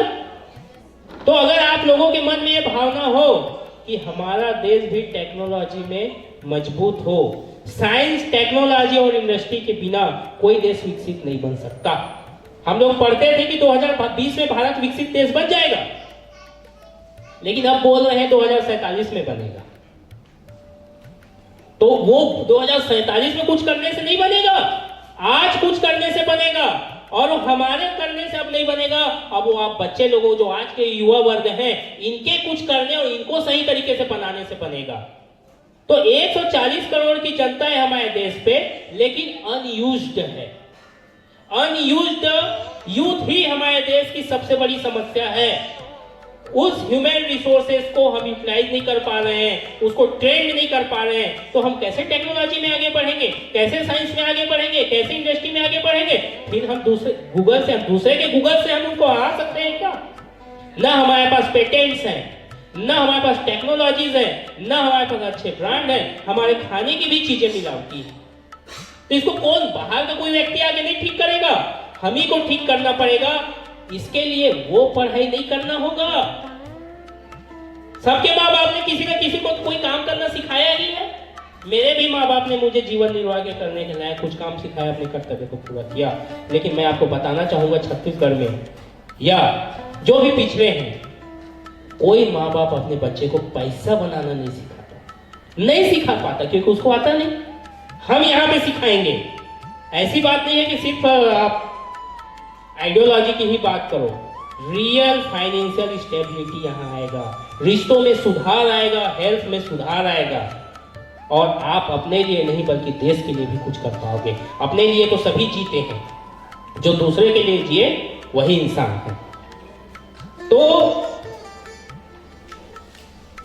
तीन फायर और आपके 5 USP बहुत महत्वपूर्ण है, और यह नॉलेज आपको अभूतपूर्व असाधारण क्षमता का मालिक बनाएगी। वो क्षमता जिससे आप देश का कुछ अच्छा कर सकते हो। यही क्षमता इन वीरों में, इन योद्धाओं में, इन साधु संतों में, इन महात्माओं में थी जो बोर्ड में आपके सामने लगे हुए हैं। ये भारत के वीर सच्चे सपूत योद्धा हैं, जिन्होंने देश के लिए कुछ किया आज, और हम उनको जान रहे हैं। 7 बॉडी।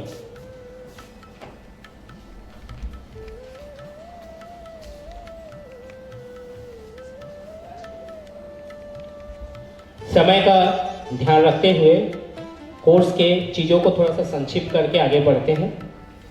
मैं अब आपको 7 शरीर के बारे में बताना चाहूँगा। हमारे कोर्स का वो भी अनिवार्य हिस्सा है। हमारे बच्चे, यही जीवन की यात्रा, यही जीवन का उद्देश्य है, यही विकास है। 7 शरीरों के बारे में आपको जानना और समझना है, और इसको जान के और समझ के ही आप अपने में नियंत्रण ला पाओगे और कुछ विशिष्ट कर पाओगे। तो पहला शरीर है जिसको हम और आप सब देख रहे हैं, हम और आप सब महसूस कर रहे हैं। यह है फिजिकल बॉडी, भौतिक शरीर, जो हमारे और आपके सामने है। इसका जो समय है वह 0 से 7 वर्ष तक है। 0 से 7 वर्ष के बीच यह भौतिक शरीर बढ़ता है, विकसित होता है और अच्छे से फलते फूलता है। दूसरा शरीर, इस शरीर और पशु के शरीर में कोई विशेष अंतर नहीं होता, सारी जैविक क्रियाएं लगभग समान ही होती है। दूसरा शरीर है एथनिक बॉडी, भाव शरीर। यह शरीर जो है हमारे भावनाओं को और हमारे इमोशंस को, हमारे फीलिंग्स को, इस समय यह हमारे बढ़ती है। दूसरा शरीर को भाव शरीर या आकाश शरीर कहते हैं। यह शरीर जो है हमारी भावनाओं का शरीर होता है, आकाश शरीर होता है। इस समय हमारी भावनाएं विकसित होती हैं, भावनाएं बढ़ती हैं, इमोशंस बढ़ती हैं, अलग अलग प्रकार की। अब बड़े मजे की बात है कि प्रकृति दोनों शरीर के विकास में बहुत मदद करती है।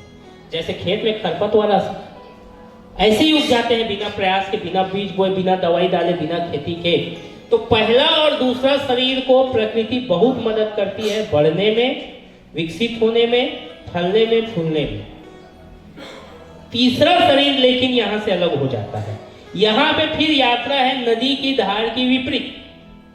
अभी तक हम तैर रहे थे नदी की दिशा में, नदी की धार की दिशा में, लेकिन आगे की शरीर की यात्रा जो है नदी के धार के उल्टा है और आपको थोड़ा ज्यादा मेहनत करना पड़ता है। तो तीसरा शरीर है एस्ट्रल बॉडी, सूक्ष्म शरीर। इस समय हमारा बुद्धि, विचार और तर्क विकसित होता है।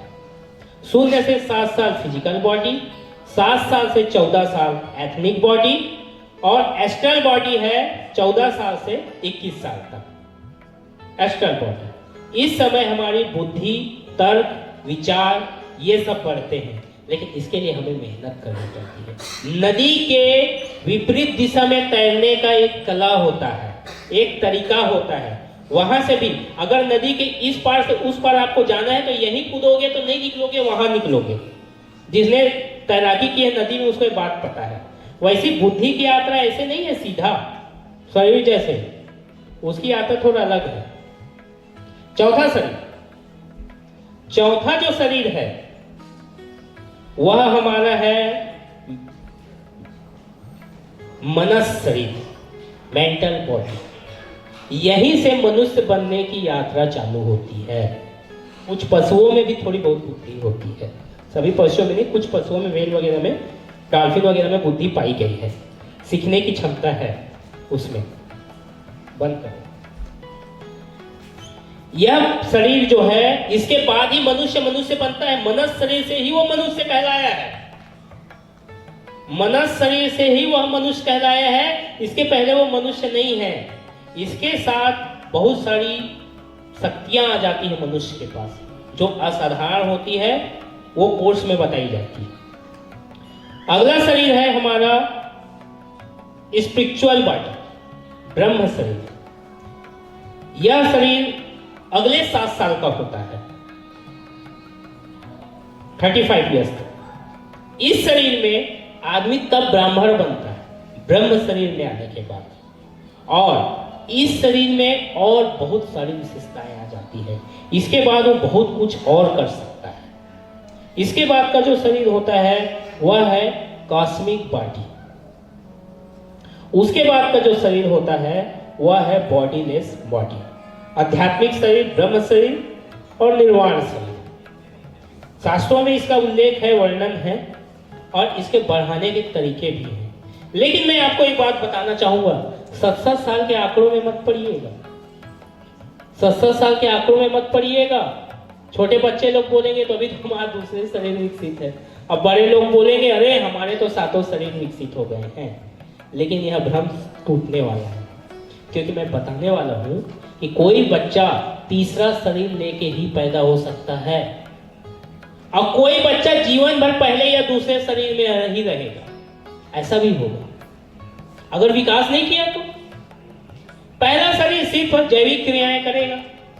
कुछ लोग होते हैं जिसको जड़ बुद्धि बोलते हैं, पहले शरीर में रहेगा। उसको जो है, उसके लिए उद्देश्य क्या है? शरीर के लिए उद्देश्य है भोजन और नींद। वो भोजन और नींद के पीछे ही भागते रहेगा, उसके लिए वही चीजें महत्वपूर्ण है।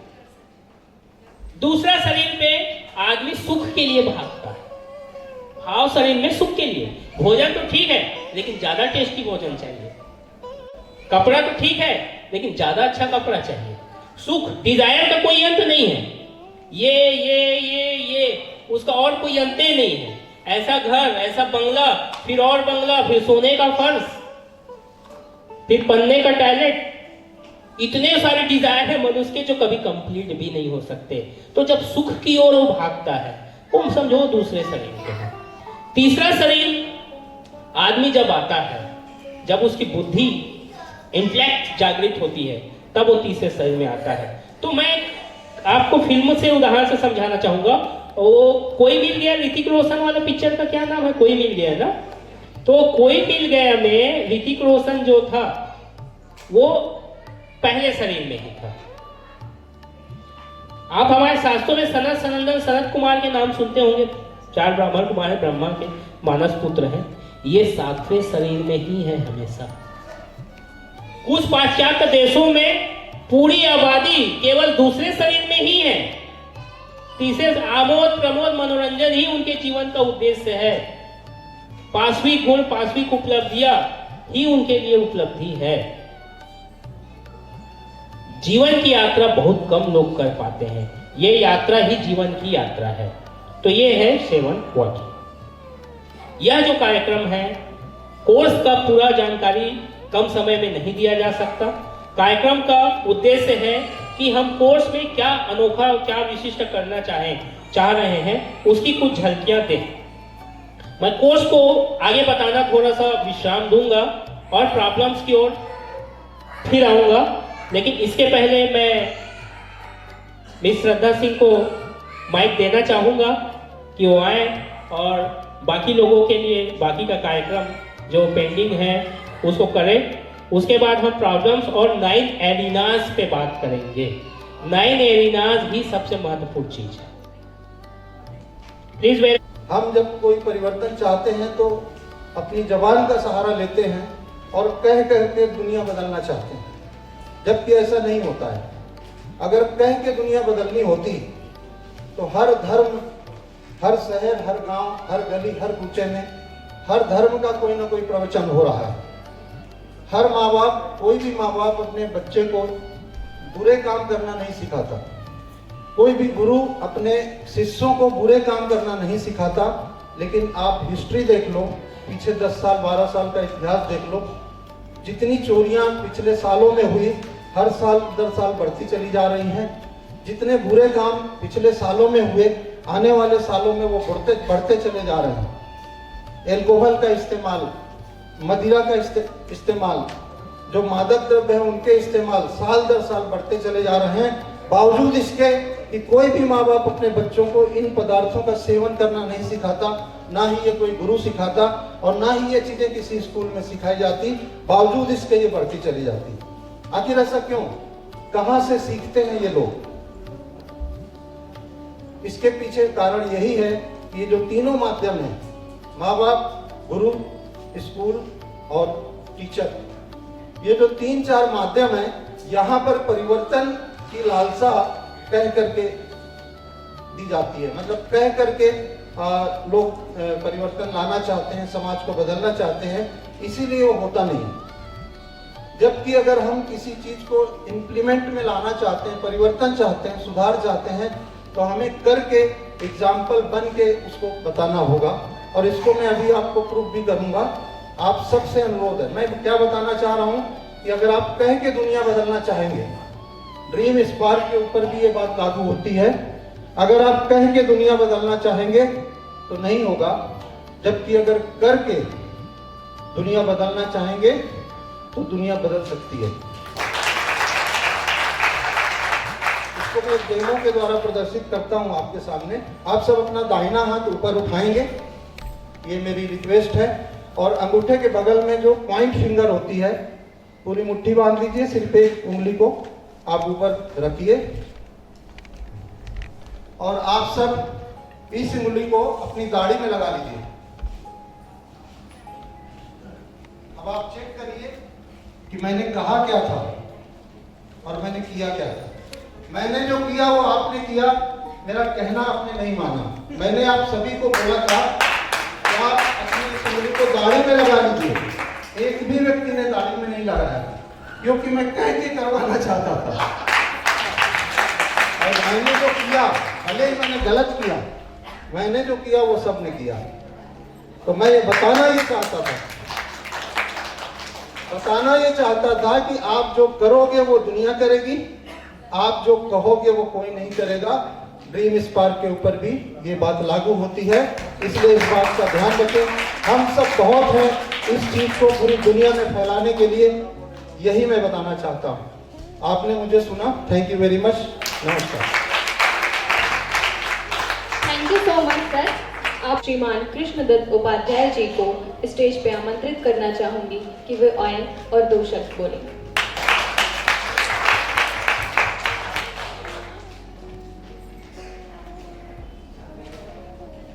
तालियों की गड़गड़ाहट से स्वागत कीजिए।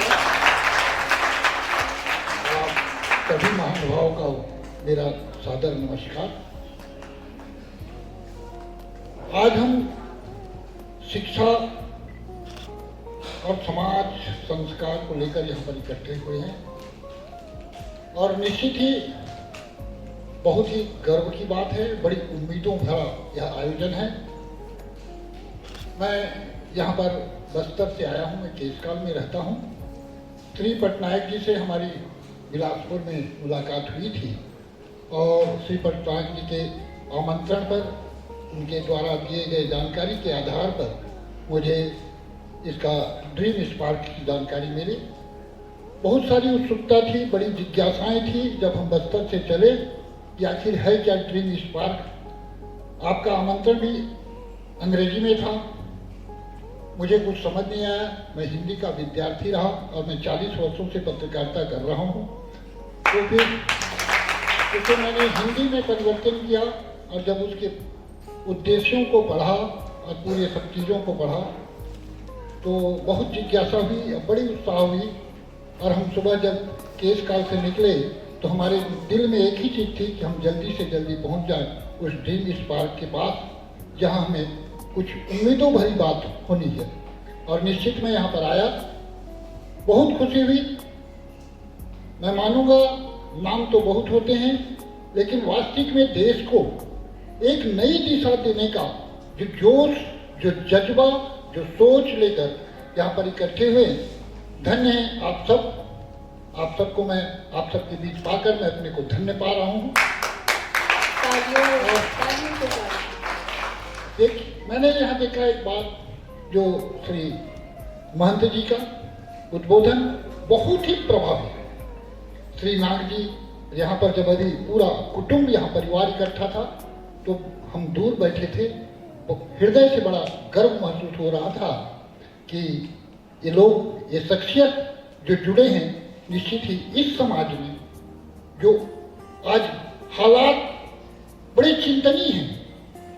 आज मैं मानता हूं कि देश दुनिया में जितनी समस्याएं हैं, जितनी गंभीर समस्याएं, ये सब शिक्षितों के द्वारा दी गई समस्याएं हैं। चाहे देश में आतंकवाद, चाहे उग्रवाद, जातिवाद, जितने विवाद, जितने खतरे किसी अशिक्षित ने नहीं पैदा किया है, कम पढ़े लिखे ने नहीं पैदा किया, ये सभी शिक्षितों के द्वारा दिया गया है। और शिक्षा गलत थी, इसलिए उन शिक्षितों के द्वारा ये समस्या पैदा की जा रही है। मैकाले की शिक्षा पद्धति ने हमको केवल बाबू बनाया, केवल शिक्षक बनाया, बेरोजगार की एक फौज खड़ी कर दी। आज पूरे समाज में, पूरे देश में, पूरे प्रदेश में जब हम देखते हैं तो बड़ी निराशा होती है। बड़े बुजुर्गों के बाद बैठते हैं तो कहते हैं कि पहले का जमाना ठीक था। अरे पहले का जमाना जहाँ शिक्षा स्तर कम था, आज शिक्षा स्तर इतना बढ़ गया और बढ़ने के साथ इतनी समस्याएं, इतनी विकृतियां आ गई, तो निश्चित ही ये जो अंधेरा छाया हुआ है समाज में, जो चिंतनशील स्थिति बनी है, तो निश्चित ही ड्रीम स्पार्क जैसी ऐसी योजना बनेगी।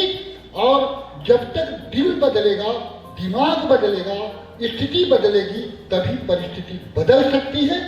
और आज मुझे इस आयोजन में आया, सभी के विचारों को सुना, महंत जी को सुना और लोगों को सुना, श्री नाग जी जैसे यहाँ पर प्रबुद्ध लोग हैं, और मुझे पूरा विश्वास है, पूरी उम्मीद बन के रही है। मैं जब आज बस्तर जाऊंगा वापस तो दिल में उम्मीद लेकर जाऊंगा। आज मेरी 64 वर्ष की उम्र हो गई है, 40 वर्ष से पत्रकारिता कर रहा हूँ, लेकिन बड़ी चिंता होती है कि हम चले जाएंगे इस दुनिया से, जहाँ से चले जाएंगे, लेकिन आने वाली दुनिया कैसी होगी, ये चिंता होती है। लेकिन आज टीम स्पार्क जैसे ऐसे आयोजन, ऐसे कार्यक्रम हो रहे हैं, तो लग रहा है इस अंधेरे को मिटाने के लिए भी आप जैसे लोग लगे हुए हैं। और मैं मां दंतेश्वरी से यही कामना करूंगा कि आप लोग जिस सोच से आप संगठित हैं, जो चल रहे हैं, यहाँ पर माँ सरस्वती स्वरूपा, यहाँ देवियाँ भी हैं, आप सब बहुत कम उम्र है लेकिन अनुभव आपका बहुत है, आप लोगों में बड़ी ललक है, इसके लिए आप लोगों को धन्यवाद। अब मैं आप यहाँ से जब वापस जाऊँगा तो बड़ी उम्मीद लेकर जाऊँगा कि निश्चित ये जो स्पार्क होने वाला है, ज्ञान का स्पार्क, एक करंट दौड़ता है, जो प्रकाश भी देता है, एक करंट दौड़ता है जो जान ले लेता है, लेकिन एक ड्रीम स्पार्क निश्चित ही ये जो ज्ञान का प्रकाश फैलाएगा, समाज में एक नई चेतना लाएगा, नए स्वावलंबन लाएगा, शिक्षा के क्षेत्र में एक समृद्धि लाएगा, एक स्वावलंबन लाएगा। और ये जो आज स्थिति हो रही है सोसाइट, ये भी फैले खत्म होगा और नई उम्मीदों के साथ इस मेरे देश को, इस मेरे समाज को आप नई दिशा में ले जाएंगे। इन उम्मीदों के साथ मैं यहाँ से लौटूंगा। आप सभी जितने भी इकट्ठे हुए हैं, मैं उनको सबको हृदय से धन्यवाद देता हूँ और यही कामना करूँगा कि आपकी जो भी योजनाएं हैं वो और आगे बढ़ें और मेरे समाज को, मेरे देश को आगे ले। बस यही कामना आप लोगों ने स्थान दिया, सम्मान दिया। मैं आपको, आप सबको गौरवान्वित महसूस कर रहा हूँ। मेरी 64 वर्ष की एज में मैं बड़े बड़े आयोजनों में, राजनीतिक आयोजनों में, सामाजिक आयोजनों में जाता हूँ, वहाँ बातें होती हैं परिवर्तन ला देने की, लेकिन परिवर्तन लाने का जो मसाल जलाने का वो काम नहीं होता। आज मैं इस भिलाई के इस मंच पर आया हूँ, इस वृंदावन में, निश्चित ही इस वृंदावन में आप जो ज्योत जला रहे हैं, ये तो फिर से वृंदावन बनेगा और पूरा देश फिर एक बांसुरी से बनेगा। इन्हीं अपने शब्दों को विराम देता हूँ और सभी को फिर से हृदय से धन्यवाद देता हूँ और आपको यह वचन भी देता हूँ कि जब भी भविष्य में आपका कोई कदम बढ़ेगा, मुझे जानकारी मिलेगी, तो उस कदम के पीछे मैं भी अपने कदम रखने की कोशिश करूँगा। इन्हीं वादों के साथ, इन्हीं आश्वासनों के साथ मैं अपने शब्दों को विराम देता हूँ, धन्यवाद के साथ। इस देश का विकास कौन करेगा?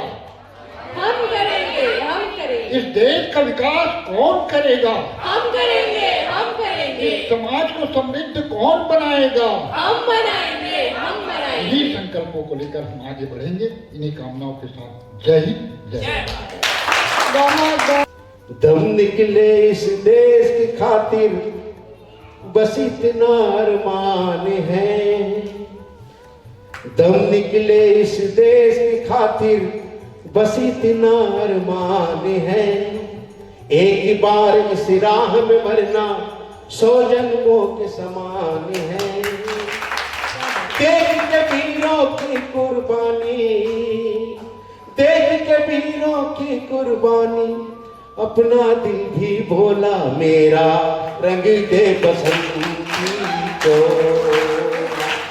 तो मेरा रंग दे बसंती को, लाओ मेरा रंग दे, मेरा रंग दे बसंती को, लाओ रंग दे बसंती को। जिस चोले को पहन शिवाजी खेले अपनी जान से, जिस चोले को पहन शिवाजी खेले अपनी जान से, जिसे पहन झांसी की रानी मिट गई अपनी आन से, आज उसी को पहन के निकला हम मस्तों का टोला, मेरा रंग दे बसंती चोला, वो मेरा रंग दे बसंती चोला, मेरा रंग दे, मेरा रंग दे बसंती चोला, रंग दे बसंती चोला। इस कार्यक्रम को हम इनके अंतिम चरणों पे लेके जाते हैं। धन्यवाद सुश्री श्रद्धा सिंह मैम, और आप सभी लोगों का बहुत बहुत हृदय से धन्यवाद। आप इतने समय से अपने सीट पे जमे हुए हैं, बिल्कुल कुछ भी करने और कुछ भी बदलने के प्रयास के लिए तो समय देना ही होता है। यहाँ कुछ खोए बिना कुछ नहीं मिलता, कुछ पाने के लिए कुछ खोना ही पड़ता है। मेरे पूर्व वक्ताओं ने आशीष वचनों के रूप में अपने आशीष दिए, अपने अनुभव दिए, अपने मार्गदर्शन दिए। आदरणीय श्री वर्मा जी, जिनका इतना लंबे समय से हमारे प्रति स्नेह, प्रेम और साथ रहा है, उन्होंने बताया कि करके शिक्षा देना सबसे बड़ी बात है। निश्चित रूप से हमारी शिक्षा पद्धति और हमारे देश की परंपरा चरित्र से शिक्षा देती है, न कि प्रवचन से। चरित्र की शिक्षा सबसे बड़ी शिक्षा है, वो अनुकरणीय शिक्षा है। इसके बाद के मेरे वक्ताओं ने अनेक अनेक बिंदुओं पे हमें मार्गदर्शित किया। अभी मेरे पूर्व वक्ताओं ने मुझे अनेक छोटे छोटे शब्दों के द्वारा बड़े बड़े सीख दिए। मैं उन सबका धन्यवाद करता हूं। गुप्ता जी, जोर से और उत्साह के साथ आप लोगों का पुनः एनर्जी संचार किए, इनके लिए मैं उनका तहे दिल से धन्यवाद करता हूं। अभी मेरे पूर्व सम्मानीय वक्ता ने कहा कि नाम सुन के न आना चाहते हुए भी मैं आ गया, और बात सुन के मेरी जो तनाव थी, जो परेशानियां थी, वो खत्म हो गया। मैं आपको गारंटी के साथ दावा करता हूं, मैं आपको आश्वस्त करता हूं कि अगर कोर्स का एक छोटा सा भी चैप्टर आप पढ़ लेंगे, निश्चित रूप से कहेंगे कि हाँ, आज मैंने अपनी जिंदगी बदल ली, और न केवल अपनी बदली बल्कि दूसरों की भी मैं जीवन में महत्वपूर्ण बदलाव लाऊंगा। मैं अब सिर्फ अपने लिए नहीं जीऊंगा, ऐसी बात इस शिक्षा पद्धति में है। चूंकि बातें बहुत सारी होनी थी, समय का अभाव है, और मेरा एक वादा था कार्यक्रम की स्टार्ट पे कि मैं आपको गिफ्ट देके जाऊंगा, कुछ सीक्रेट लॉ बताऊंगा। The law of nature which we can observe but not can change. इस महत्वपूर्ण चीजें जो पढ़ने में आपको सैकड़ों लॉस जानने होंगे, समझने होंगे, तभी आप यूनिवर्स को और खुद को नियंत्रित कर पाओगे। तो इससे पहले वो कौन सी बातें हैं जो बिखरी बिखरी हैं, अभी पूर्व वक्ताओं ने जितनी भी बातें कही हैं, मैं उनको सबको समाहित करते हुए, क्यों कोई 90% ला के भी असफल है और क्यों कोई फेल होके भी सफल है, उन बातों को कॉम्प्लीट करने की कोशिश करूंगा। चूंकि समय का अभाव है, तो पहले मैं जो बात आपको बताने के लिए कहा था, वो मैं पहले बताऊंगा। और ऐसी बहुत महत्वपूर्ण बातें हमारी पढ़ाई में आप लोगों को बताई जाएंगी। मेरा कितना भी हो, रात तो एक किरण भारी पड़ेगी, मतलब रात का अंधेरा कितना भी हो, उजियाले की एक किरण उस पर भारी पड़ेगी। और आज परेशानी जितना भी हो, कल सुबह हमारी होगी। फोकस गोस एनर्जी क्लोज, इंपॉर्टेंट लॉ है। आपका फोकस जिस तरफ है, उसी तरफ आपका एनर्जी फ्लो हो रहा है। मैंने अभी आपको डिस्ट्रैक्ट किया, चेक किया। दरअसल सफल असफल नहीं होता, डिस्ट्रैक्ट होता है, बस डिस्ट्रैक्ट ही असफल होता है। तो डिस्ट्रैक्ट को फोकस करना है। फोकस गोस एनर्जी क्लोज। अगर आपका फोकस जिस तरफ है, उस तरफ आपकी एनर्जी बह रही है, तो फोकस कीजिए। फोकस करना सिखाएंगे हम ड्रीम स्पार्क में। Then stop focusing on what you don't want, stop focusing on what you don't have. मतलब आप उस पर फोकस करना बंद कर दीजिए जो आप नहीं चाहते। जो नहीं चाहते आप उस पर फोकस करना बंद कर दीजिए।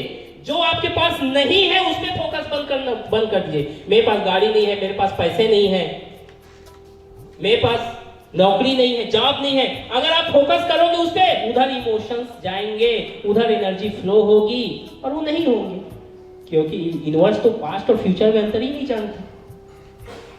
ठीक है, तो आप जो नहीं चाहते और आप जो आपके पास नहीं है, वो जो है उस पर फोकस मत कीजिए। मैं एक लाइव उदाहरण बताऊंगा।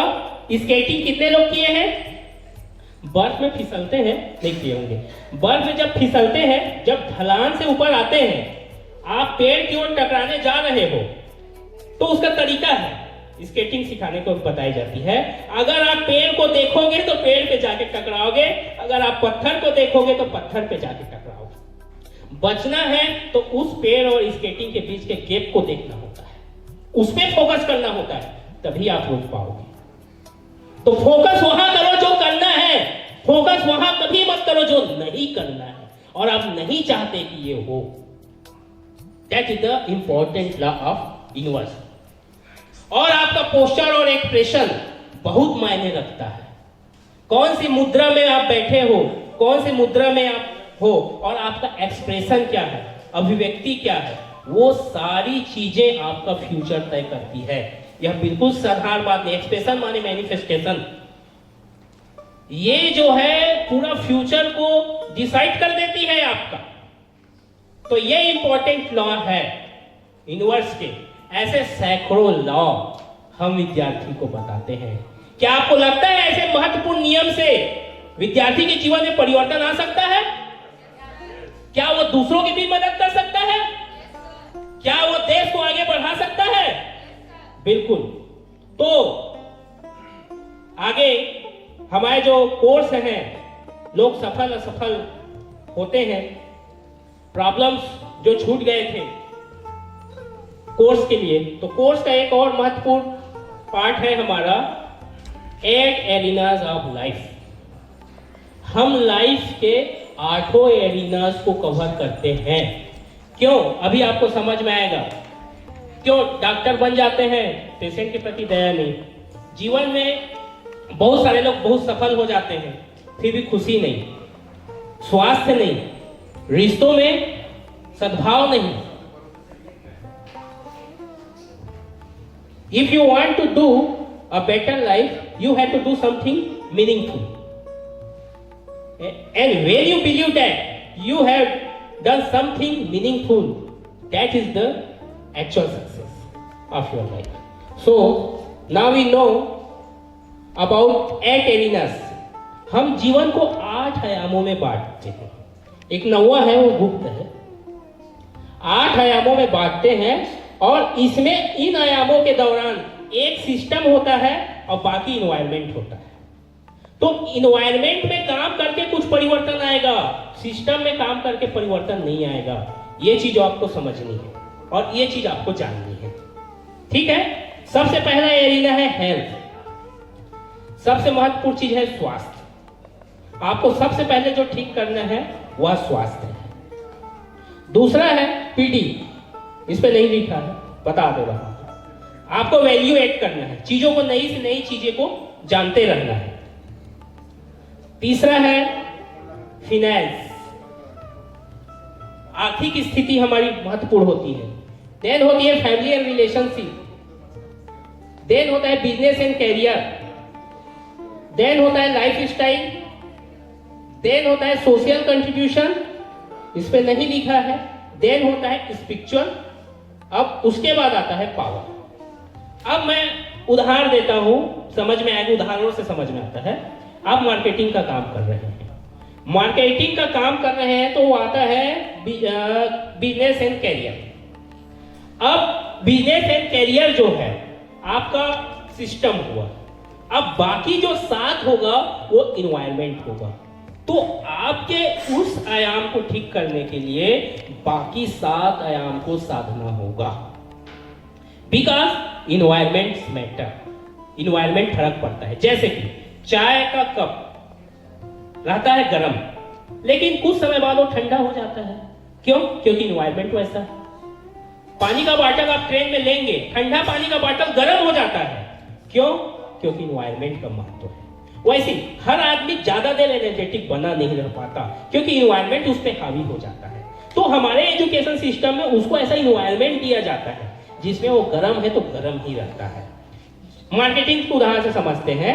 अगर आप मार्केटिंग करने के लिए किसी को प्लान दिखाने गए हैं, तो सबसे पहले तो आपका पीडी होना चाहिए, मतलब नॉलेज होना चाहिए, चीजों के बारे में आप सीखे हुए होने चाहिए। उसके बाद आपका हेल्थ स्वास्थ्य होना चाहिए। आप बीमार टाइप से दिखेंगे, मरिया टाइप से दिखेंगे, तो आपका कोई बात भी नहीं सुनेगा। ठीक है। अब फैमिली एंड रिलेशनशिप, घर में अगर श्रीमती जी से झगड़ा हुआ हो और आप मार्केटिंग प्लान देखने जाओ, दिखाने जाओ, तो क्या अच्छा हो पाएगा? नहीं हो पाएगा, पूरा रुक जाएगा। चौहान जी मुस्कुरा रहे हैं, ज्यादा अनुभवी है, तो वो महत्वपूर्ण है। देन लाइफ स्टाइल, अब हमारे टाइम में ना नेटवर्क मार्केटिंग चलता था 20-25 साल पहले। लोग आते थे साइकिल में और प्लान दिखाते थे और बताते थे कि BMW आ जाएगा BMW आ जाएगा, और उसका लाइफ स्टाइल वैसा नहीं रहता था तो मैच नहीं कर पाता था। तो आपको बात बोलने के लिए लाइफ स्टाइल को भी उस स्टैंडर्ड में लाना होगा, तो वो भी मायने रखता है। सिर्फ एक काम की इतनी सारी चीजें मायने रखती। फिर सोशल कंट्रीब्यूशन, अगर उनका कोई सामाजिक योगदान है, जैसे गुप्ता जी, बघेल जी और सारे टीचर महान वक्ता, ये लोग आज बोल रहे हैं और इस एनवायरमेंट में गर्मी आ रही है, तो उनका समाज में योगदान है, उनका सोशल कंट्रीब्यूशन है। और आज हम बोल पा रहे हैं, कर पा रहे हैं, क्योंकि हम 20 साल से रिजल्ट दे रहे हैं। हमने रत्न पैदा किए हैं। जो करोड़पति बना नहीं हो, कैसे करोड़पति बनाने की बात करेगा? जो स्वर्ग गए नहीं हो, कैसे स्वर्ग दिखाने की बात करेगा?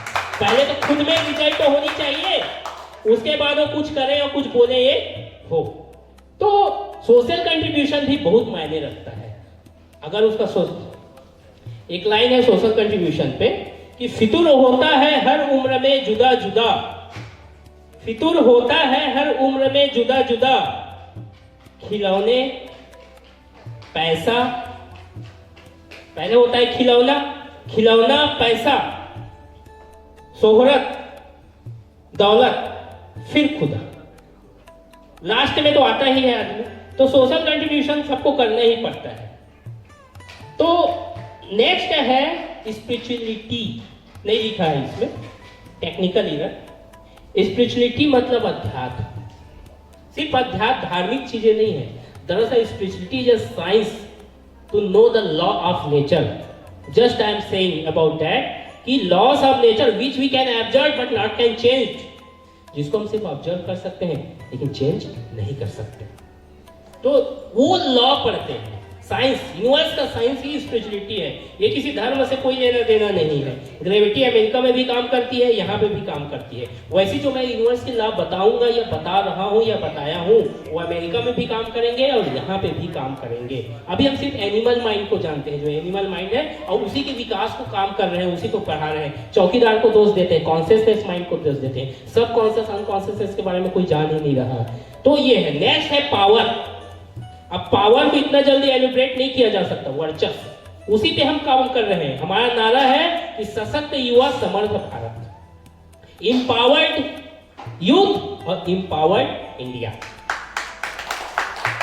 हमारा यही गोल है। और उसके लिए मानव संसाधन विकसित करने होंगे, और मानव संसाधन को हर प्रकार से प्रखर होना पड़ेगा, ओजस तेजस वर्चस्व से भरपूर होना पड़ेगा। उसी के लिए हम काम कर रहे हैं और उसी पे विकास पे काम कर रहे हैं। तो किसी व्यक्ति अगर कोई भी कार्य करता है, अगर उसका केवल इंटेलेक्चुअल है, पीटी बस है, और बाकी पक्षों में वो व्यर्थ है, तो उसका जीवन को हम सफल नहीं कहेंगे।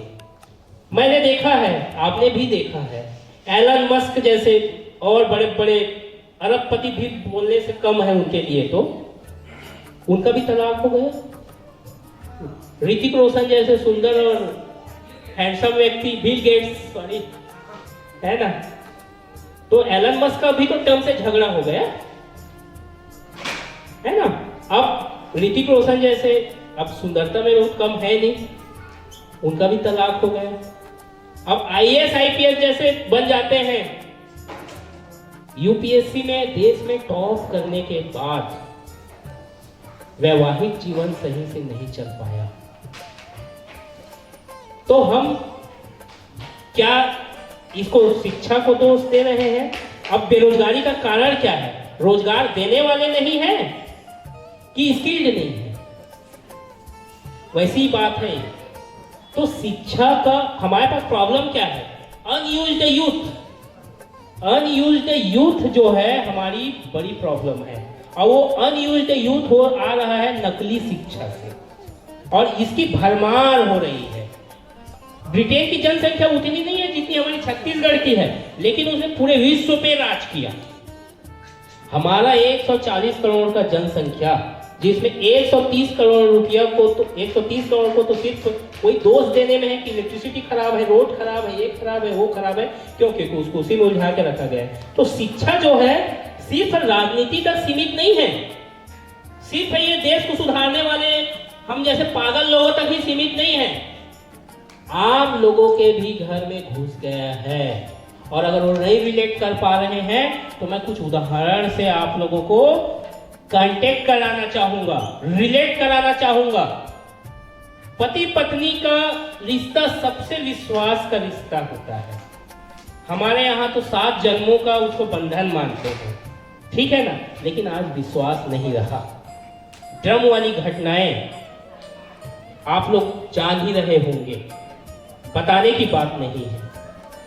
विभत्सकारी घटनाएं हो रही हैं, बच्चियों के साथ हैवानियत हो रही है। देश में इतनी सारी प्रॉब्लम है। तो सबसे बड़ा अभी एक गुरुजी ने अभी आके बोला कि मनुष्य ही प्रॉब्लम है। बिल्कुल पढ़े लिखे मनुष्य ही प्रॉब्लम है। देखिए AK-47 और कोई भी M-80 रखने के लिए लाइसेंस की जरूरत पड़ती है। क्यों? क्योंकि दूसरे के लिए खतरा है, जान के लिए खतरा है। लेकिन मनुष्य कितना बड़ा खतरा है, क्या हम समझ पा रहे हैं? बहुत बड़ा खतरा है। शेर को क्या ऐसे छोड़ दिया जाएगा? नहीं छोड़ा जा सकता। भेड़िया को ऐसे छोड़ दिया जाएगा? नहीं छोड़ा जा सकता। मनुष्य भी शिक्षा अगर वीन है तो पशु समान है और उसको ऐसे ही खुला छोड़ा नहीं जा सकता, नहीं तो आप लोगों के लिए खतरा हो जाएगा। आज जो बच्चों के साथ हैवानियत घट रही है, पति पत्नी के बीच झगड़ा हो रहा है, छोटी बात पे मर्डर हो जा रहा है, भाजी में झोल नहीं है क्योंकि झगड़ा हो जा रहा है। छोटी सी बात, एकदम नॉनसेंस और स्टूपिड बात पे हम अपनी इमोशन को क्यों? क्योंकि मनुष्य के एनिमल माइंड को पोषित किया जा रहा है, उसके मनुष्य विचार को, उसके मनुष्य माइंड को नहीं पोषित किया जा रहा है। अगर आप लोगों को लगता है कि ये केवल और केवल वो देश के लिए पगलाए लोगों के लिए काम है, अगर केवल वो मार्केटिंग करने वालों के लिए ये काम है, अगर वो देश को विकसित करने के लिए, पेटेंट कराने के लिए, टेक्नोलॉजी साइंस इंडस्ट्री में काम कराने के लिए लोगों के लिए बात है, तो आप गलत सोच रहे हो। आज आप इस अपने मनुष्य एक सामाजिक प्राणी है, वो अकेला नहीं रह सकता। आप सोने के ईंटों का दीवार बना के स्लम में नहीं रह सकते। आप हीरे पन्ने के जेवरात का झूमर लगा के आप स्लम के बीच में नहीं रह सकते। आप मनुष्य हो, आपको रहना है तो आपके समाज को साफ करना पड़ेगा, सुधारना पड़ेगा। अगर वो नहीं सुधरे रहेंगे तो कल आप उनका शिकार बन जाओगे। तो ये पीड़ा सिर्फ और सिर्फ देश के लिए पगलाए लोगों के लिए नहीं है, ये सिर्फ जुनून की बात नहीं है। आज हमारे परिवार की और खुद की सुरक्षा की बात है। आज कंट्रोल्ड स्थिति में है, आज कंट्रोल किया जा सकता है। एक टाइम आएगा कि हम कंट्रोल्ड भी नहीं कर पाएंगे। उस समय जो बच्चे होंगे हमें दोष देंगे। अगर हमें अपने बच्चों के भविष्य को निर्भय बनाना है, अगर हमारे देश को विकसित बनाना है और भारत को फिर से विश्व गुरु बनाना है, तो हमें इसकी शुरुआत आज करनी होगी। और ये युवाओं पे जवाबदारी है ये सब चीज का। मैं तो अपना एक गिलहरी प्रयास कर रहा हूं, इसमें आप सब महानुभावों और गुरुओं, मेरे बड़े बुजुर्गों का आशीष वचन और आशीर्वाद है, तो मैं आज ये कर पाया हूं। लेकिन मैं जितना कर पाया उतना कर रहा हूं और आप लोगों से भी चाहता हूं कि आप लोग करें। मैं युवाओं से कुछ कहना चाहूंगा। मेरे पीछे बैठे युवाएं जो मेरे को बड़े आशा भरी नजरों से देख रहे हैं, मैं इनसे कहना चाहूंगा कि चित्रकार अगर चाहे तो रंगों से तस्वीर बदल सकता है। चित्रकार अगर चाहे तो रंगों से तस्वीर बदल सकता है। युवा अगर ठाने तो देश की तकदीर बदल सकता है। युवा अगर ठाने तो देश की तकदीर बदल सकता है। मेरे मित्रों, मेरे आदरणीय जनों और सारे सुनने वालों से मेरा निवेदन है कि ये जो बात है इसको दीपक की तरह आप दीप से दीप जलाइए और लोगों में ये बात और ये अलग जगाइए कि यही जागने का समय है। हम जगाने ही आए हैं और जगा के जाएंगे। आप सब लोगों का कार्यक्रम में आने का और कार्यक्रम को सुनने का बहुत बहुत धन्यवाद। शब्दों में तो मैं आप लोगों का धन्यवाद नहीं कर सकता, बस मेरी इमोशंस और मेरी वाइब्रेशंस आप लोगों के प्रति ग्रेटिट्यूड कर रही है, कृतज्ञता प्रकट कर रही है और आपसे आग्रह करती है, आपसे निवेदन करती है कि मेरे देश को आपकी जरूरत है। ये अकेले से नहीं होगा, ये हम सबको प्रयास करना पड़ेगा, हम सबको प्रयास करना पड़ेगा और ये होगा। शिक्षा को लोकतंत्र का 5वां स्तंभ बनाने का मैं आह्वान करता हूं। जब एक विकृत मीडिया व्यवस्था लोकतंत्र का एक पायदान है, जब भ्रष्ट विधेयिका लोकतंत्र का पायदान है, जब प्रशासन बीमार प्रशासन लोकतंत्र का पायदान है, जब दिमाग लग चुका न्यायपालिका इस व्यवस्था का एक महत्वपूर्ण पायदान है, तो शिक्षा जो इन सबको पैदा कर रही है, इन सबको बना रही है, इसको लोकतंत्र से कैसे बाहर रखा गया है? एक बेहतरीन पुलिस व्यवस्था के लिए आईपीएस परीक्षा है, एक बेहतरीन प्रशासनिक व्यवस्था के लिए आईएएस परीक्षा है। शिक्षा व्यवस्था के लिए भी राष्ट्रीय स्तर पे व्यवस्था होनी चाहिए और जैसे कॉलेजियम सिस्टम से न्यायालय में जज बनते हैं, वैसे शिक्षा का गुरुकुल ही राजनीतिज्ञ पॉलिटिशियन दे, वही नामित करे, क्योंकि देश को जो बनाएंगे वो तो जानेंगे, उसको पीड़ा होगी, घर बनाने वाले को पीड़ा होगी कि घर फूकने वाले को पीड़ा होगी। तो मैं चाहता हूं कि इस मुहिम में, इस अभियान में आप सब लोगों का साथ हो, आशीर्वाद हो और हम सब मिलके यह संकल्प करें कि हम अपने पीढ़ियों को जवाब देंगे और हम अच्छा जवाब देंगे। हम रहे ना रहे, देश रहेगा, हमारा प्रयास रहेगा, हमारा योगदान रहेगा। बुनियाद महत्वपूर्ण होती है, शिखर की बात तो बाद में आती है। तो बुनियाद की बात कोई नहीं करता, सब शिखर की बात करते हैं। मैं बुनियाद की बात कर रहा हूं, हमारे युवाओं और हमारे बच्चों, इनको सही तालीम देने की बात कर रहा हूं और इनको ही हम तालीम देंगे तभी हमारा देश विकसित बनेगा। नहीं तो 2047 में फिर पढ़ाएंगे कि 3047 में भारत विकसित बनेगा। अब इन्हीं शब्दों के साथ मैं अपने वाणी को विराम देता हूं, इस प्रार्थना निवेदन के साथ कि आपका साथ, आपका आशीर्वाद हमारे मिशन को एक नई दिशा, नई उमंग, नई उत्साह पैदा करेगा। जय हिंद, जय भारत। इसी के साथ मैं आपके उज्जवल भविष्य की कामना करती हूँ और इस कार्यक्रम को समापन की ओर लेके जाती हूँ।